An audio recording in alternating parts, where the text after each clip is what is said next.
Welcome back to another reading and correcting with me, Kindar, the Tiger Writes, and Ty, the Tiger Supervisor. These are where I read a chapter from one of my stories and correct it as I go. If you want to listen to these live, it's every Tuesday morning, 8 a.m. Eastern Time on Twitch and YouTube. And if you are looking to support me, that is on my Patreon. Today, we are doing chapter 39 of Mind Your Step. I'm ready, Coral told Tibs as the town walls came into view. Are you sure? The fighter looked more worried than confident. I just want to get it over with. That isn't a good way to get into this. Really? He snapped. You think I'm going to be more calm the longer I wait? I saw how Rachel was when she came back.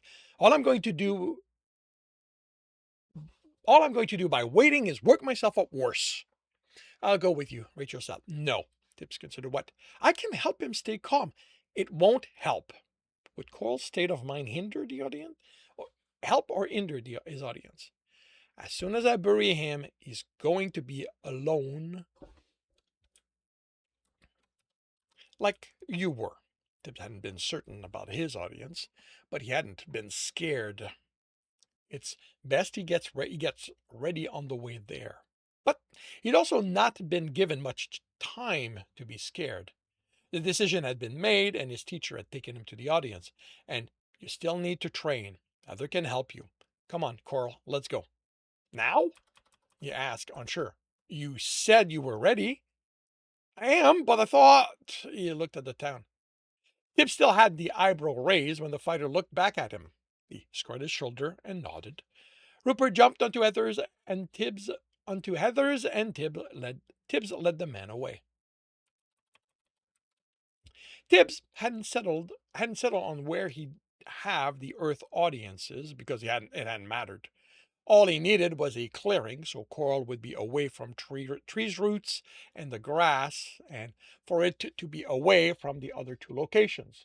He walked, sensing until he found an appropriate clearing and made the pit. It was slightly over twice the fighter's height when they arrived, with the mound of earth next to it. Coral looked from that, then into the hole. How did you dig this? AdSense. At the disbelief expression, Tibbs formed a large ice shovel and wheeled it into the hole and dug, changing its shape so it would hold the dirt, then brought it up and over the mound where he absorbed the water and the dirt fell. I didn't think you could do that with ice. How did it stay in the air? Because I willed it. It wasn't ice, Coral. It was essence, my essence. It does what I will it. You'll be able to do things like that when you have yours. Jump in. Isn't it kind of deep? It's how it needs to be. He mainly had what he remembered of Jackal's recounting to go by, but his brother had said it had been pretty deep, and he'd made the pit Tibbs had used just as deep. Are you sure? This had to be why the runners weren't given time to think about what they were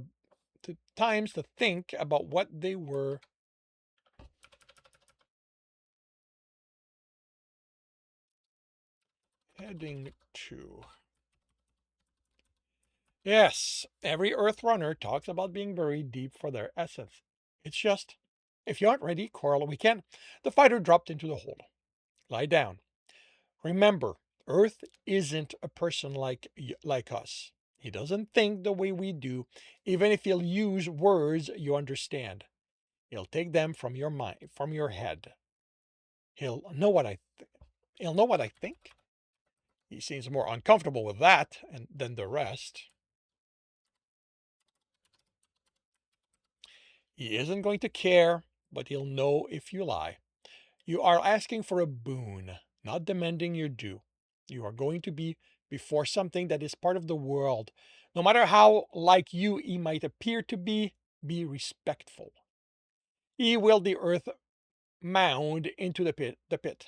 Wait, Carl yelled when it started to fall. How am I getting out of here?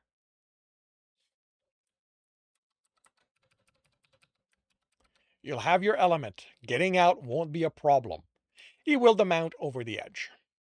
Giving the man time wouldn't help. His protests were buried, then he vanished under the dirt. Tibbs felt him struggle, and when the pit was over half filled, his life essence vanished. He was surprised at how quickly it happened.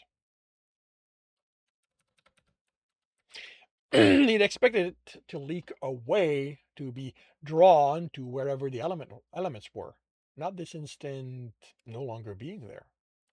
He considered the dirt, then continued to fill the hole. He couldn't have known Coral was already at his audience, so it's what he would have done. He sat and sensed for the metal in his range while he waited and moved that towards the burrow. Then he worked on etchings. The shadows had shortened by half when. How the hell do I go from Coral to this? When Coral returned. Oh, no, that's when life returned to the fighter. He sends the man crash. The, the pull through the dirt was like syrup instead of earth. Then a hand broke the surface. Tibbs grabbed and pulled. Coral panted as if he'd been unable to breathe, then locked red-brown eyes on Tibbs. I never want to go through this again. Good, because you can't. You only get one audience. The fighter looked up. What happens if I try? He shrugged. Nothing's been written about anyone trying it. The guild wouldn't let some runner do it, so if one tried, they never came back to talk about it. How long was I gone? Not that long. How long did it feel like? Long. So abyss long. It spoke so slowly, and I kept having to wait for it to finish. Earth is about patience. It's about taking your time, understanding that everything happens in its own time. Carl snorted, shaking the dirt off. I'm not that patient. That's okay. You aren't the element. He looked at the dirt, at his dirty hand, his clothing. Why do I feel normal? Didn't I do any? Didn't it do anything to me? Rachel was pretty wild when you drowned until you drowned her. That's because of what it took for her to have her audience, not because of wood. It took a long time, so she was hungry when she returned. Also angry and possibly a little deranged from our suffering by the time she saw me. Some adventurers claim your element changes you in small ways, but I haven't seen it. What do I do now? Whatever you want. He motioned around, looking helpless. I mean, with all this, whatever you want, Tibbs repeated. It's your element. If you have the willpower, you can make it happen. Carl looked at his dirt encrusted hand and furrowed his brow. He let them drop with a shrug. I guess I suck at magic. You lack practice. Start with sensing as we head back. Move your essence out and sense that as you shape it. Be careful to leave some in your reserve, then pay attention to how it's different from the essence in the ground. Then try to use your essence to get what's under us to move with it. That doesn't sound like it's about will. That doesn't sound like it's about willpower. It isn't. It's training. Willpower is simply a way to bypass some of it. If you have enough, it's also something you can add to what you've practiced. If two runners are the same with their element, whichever one has the most willpower will win. Great, Carl said morosely. I said if everything is the same. It never is. It's just an edge you can bring to a fight if you have to. Tibbs walked slowly, giving Coral time to practice. So it was nearly full dark by the time they entered the town. By then, the fighter had managed to have the dirt fall off his clothing and cause a small ripple in the ground at his feet. His team was surprised, but rejoiced at his arrival, although Rachel looked put off that he seemed normal. Tibbs headed for the stairs, only for Darna to catch up to him, looking unsure. When are you going to be ready for mine? He thought it over. It's ready. He could spend the night gathering metal and be done well before morning, and he had etchings to deal with the exhaustion. But yours will look more like Rachel than Coral's. She nodded. It's 12 days before we can go in again. And Coral's right. I don't want to have to worry anymore. I'll see you at first light then. He told Heather where he was going and why, and Rupert joined them. Then they left through the window. Darna stared at the boulder next to the burrow's entrance. How are you going to move that? She She placed her shoulder against it and couldn't make it move. I have an element. She stared at him, clearly not believing, but then looked inside. How is this going to let me have an audience with metal when it's just dirt? It's metal. He reached in and rubbed dirt to expose a small greenish vein. It's the soft blacksmiths dig out and smelt into what they have. She looked at the bound he'd made. And you just found all this? And with just enough space for me to fit? That's lucky. Luck's not a thing. And how is that? She demanded. You ain't ever say it, but how can luck not be something that happens? There is no luck element. So there is no luck. She motioned to the mound. But then how do you explain this? He shrugged. Weeks of looking, books told me what to look for, and I just kept searching. This is perseverance, not luck, and plenty of SS work. But past the inside shell of dirt covered metal, the way it came out of the ground, there was a fist thick layer of the refined, you know what, of the refined stuff. If she had her audience with anyone other than metal, he'd go there and demand an explanation from the element. She squeezed in. Still feels lucky to me. Are you good? No, she replied derisively. This isn't exactly comfortable, you know. It's the best I could do. Once you have your element, you can make it as comfortable as you want it to be for the next runner. For the next runner who chooses metal. She snorted. If I have to go through this, they can go through it as well.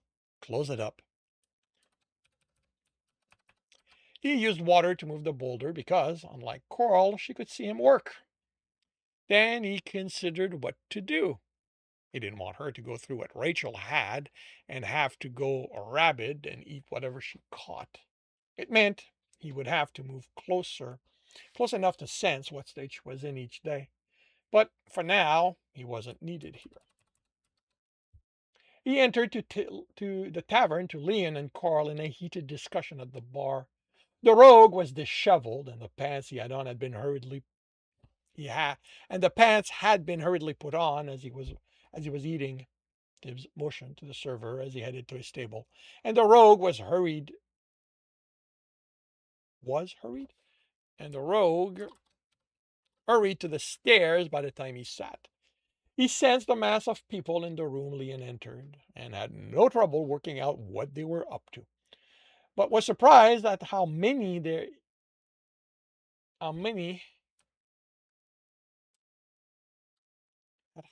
he was doing it. Many were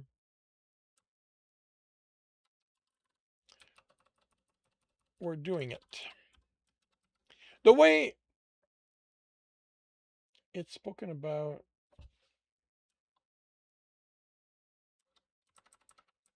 the way he'd spoken about it before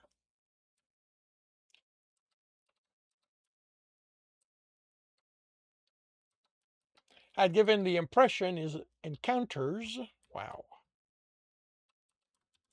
were with one or two usually. I think, Carl dropped into the seat opposite Tibbs, that Leon's using sex not to think about his coming audience. He's the only one left. Did he say what element he wants? Tibbs asked as the server placed a plate and tankard before him. Carl asked for a plate of his own. He didn't. Shouldn't you be with Rachel and Heather practicing? He He sends them outside the walls. Had enough. You understand this isn't something that happens by itself. If you don't practice using your essence, you won't progress. Can I lose it if I never do anything with it? He shook his head.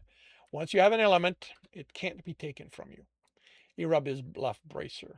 But the guild has a device that can take away your progress. They use it to punish the adventurers who break their rules. which I'm guessing we are, since we are training at a dungeon. They don't control. Technically, he chuckled, they can't complain because this isn't their dungeon. He sobered. But I won't stop them from imposing their rules on everyone here if they find out. I can see some of them wanting to punish you, even if you didn't know you were doing something wrong. I'll make sure they never find out. Tibs chuckled. This time the woman wore nothing more than a sheet wrapped around her as she rushed to the bar and ate. Tibs kept his sense close to him now. I don't need the now. Close to him to keep from sensing what was going on in that room. 3 days now, men and women going in and leaving, looking pleased but exhausted. If getting an element was stressing Leon so much, this was how he resolved not to have to think about it. Tibbs needed to talk with him. Maybe the rogue wasn't ready after all. His adventurous spirit colliding with the real possibility he might not survive his audience.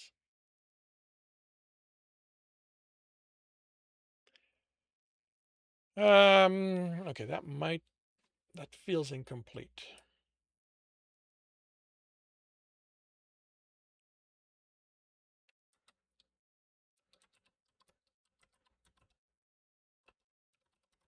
His adventurous spirit not really surviving, colliding with the real possibility he might not survive his audience.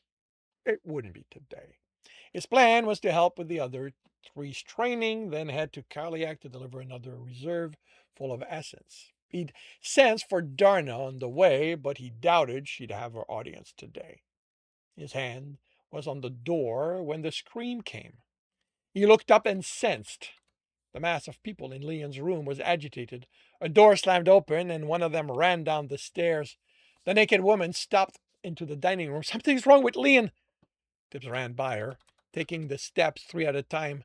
In the room, Leon lay on the bed, naked and unmoving. He had no life essence, and everyone had moved to the walls. I don't know what happened. A man said, we were fucking, then he motioned to the body. Tibbs cursed and couldn't decide if what Leon had done was the height of stupidity or brilliance. All those bodies and the passion he knew came to people who enjoyed sex the way the man did would create the kind of intense emotion needed for an audience. But he wished Leon had come to him with his plan so he could have. He had no idea what he might have done. This, as a way of getting an audience with this element, had never occurred to him. He was going to have words with the man once he returned, but until then? All right, Leon will be fine. You can go. It's going to be a while before Leon gasped as blood red tinted life essence filled him, then poured off the man like an overturned barrel. And this concludes chapter 39 of Mind Your Step. If you are enjoying this, please leave a like. If you want to know when the next chapter will be up, subscribe and hit the bell. If you want to read this story, it is available on Royal Road and on my Patreon, where we are about a month ahead. And if you are looking to listen to these live, it's every Tuesday morning, 8 a.m. Eastern Time on Twitch and YouTube. Links are in the notes, and with that, I shall wish you a good day.